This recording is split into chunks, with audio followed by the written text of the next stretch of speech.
Guys welcome to my channel. આજે આપણે બનાવીશું ગુજરાતીઓની સ્પેશિયલ રેસીપી લાપસી.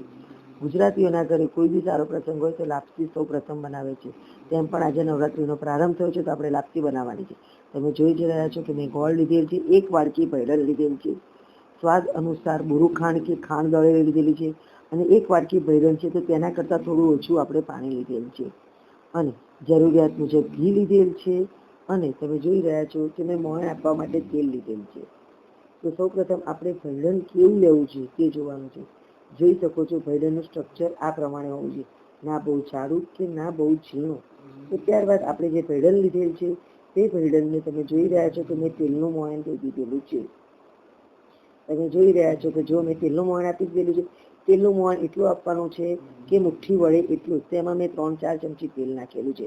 ત્યારબાદ મેં સાઈડમાં ગરમ પાણી મૂકીને ગોળ ઓગળવા દીધો છે. ત્યારબાદ તેમાં ગોળ ઓગળી ગયો છે તો તેમાં 2 ચમચી તેલ નાખવાનું છે.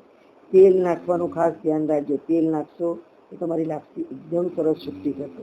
ત્યારબાદ આપણે જે આપણું ભૈડન હતું તે તેમાં તપેલીમાં નાખી દેવાનું છે અને વેલણ વડે તમારે એમાં ખાલી એમ વચ્ચે ખાડા જ કરવાના છે, બીજું કંઈ જ એને હલાવવાનું નથી.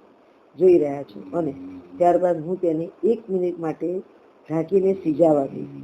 હા, તો જોઈ શકો છો એકદમ સ્લો ફ્લેમ ઉપર મેં ઢાંકી દીધેલ છે અને 1 મિનિટ માટે હું આમાં ધીરા તાપે એને થવા દઈશ. તમે જોઈ શકો છો 1 મિનિટ થઈ ગઈ છે તો આપણે ઢાંકણ ઉતારીને આ બધું આપણે મિક્સ કરી દેવાનું છે અને ત્યાં સુધી સાઈડમાં કુકરમાં આપણે પાણી મૂકી દેવાનું છે ગરમ થવા માટે અને એની ઉપર કાટલો મૂકીને આ તપેલી ઢાંકી દેવાની છે અને કુકર બંધ કરીને 5 સીટી મારવાની છે. તમે જોઈ શકો છો કે આપણે 5 સીટી વાગી રહી છે તો કુકર ઠંડુ થઈ ગયું છે તો ખોલીને જોઈ લેવાનું છે.